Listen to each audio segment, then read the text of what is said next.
Hi everyone, this is Kevin from the IE office. I wanted to go over how to figure out the retention and graduation rate from the dashboard. And it's the same link that you've actually had in the email, and it's actually really easy to do once you get a hang of it. Alright, the first thing you'd want to do is find out the graduation rate for all three groups. Then you want first-time full-time freshman, or FTF, which is already selected for you once you come to this dashboard. Just make sure it's marked off. And you also want to make sure you're in the right college. So you want the business economic department. So you want to actually bring in this particular menu down, unselect everything, and select only business and economics. And after that, please click the apply button, and that dashboard should change based upon that selection. Right. So as we can see here that we're going to the graduation rate for FTF. And just for the business department, if you take a look at cohort 2016, you can see that the four-year graduation rate is 26.1%.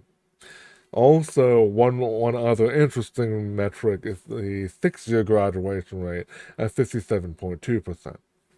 And of course, the reason why we do this at cohort 2016 is because we only have data up to 2022.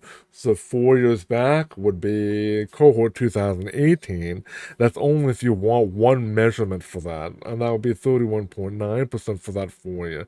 But if you also need 6-year graduation rate, the earliest cohort that would have that is 2016. That makes sense, bro. 2016 plus 6 years would be 2022.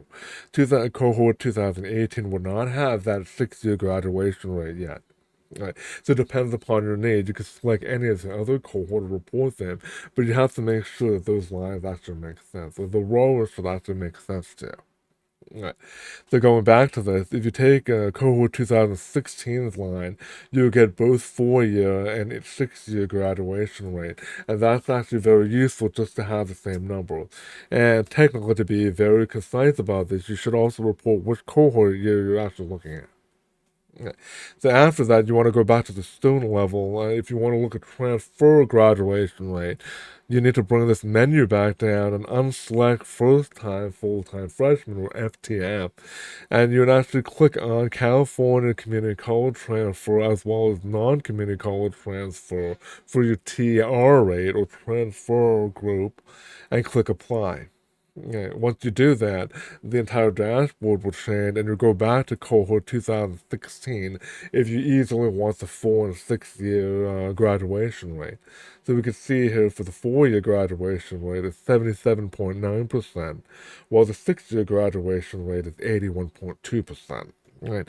And of course, you can do the other cohort as well, but you may not get the 6-year or 4-year graduation rate. One good example is the most recent cohort, 2021. You would not be able to get the second, third, or fourth year graduation rate. Right. That's in the future. Right.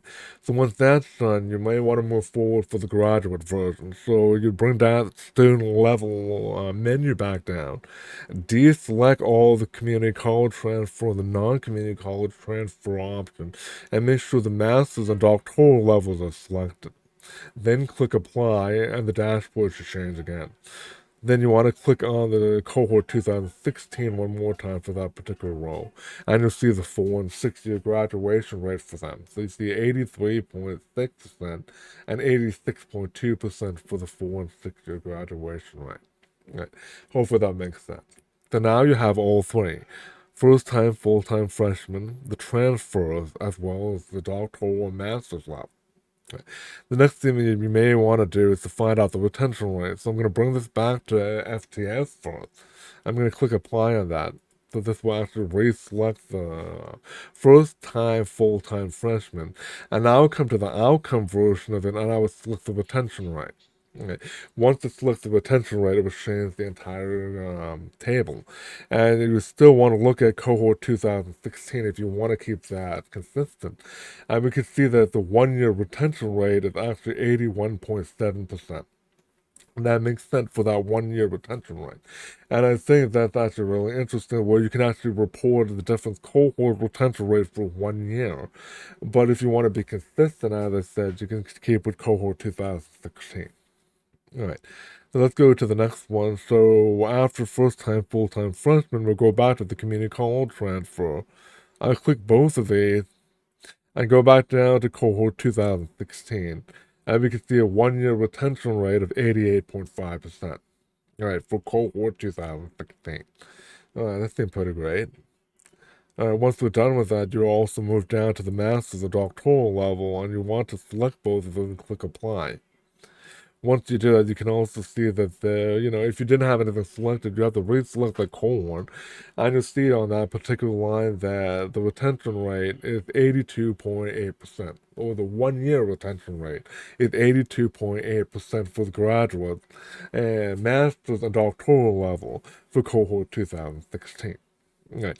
Hopefully that makes sense. And remember, sometimes if you leave this particular dashboard up, it resets. So make sure you actually have all your options selected from student level, college, as well as outcome.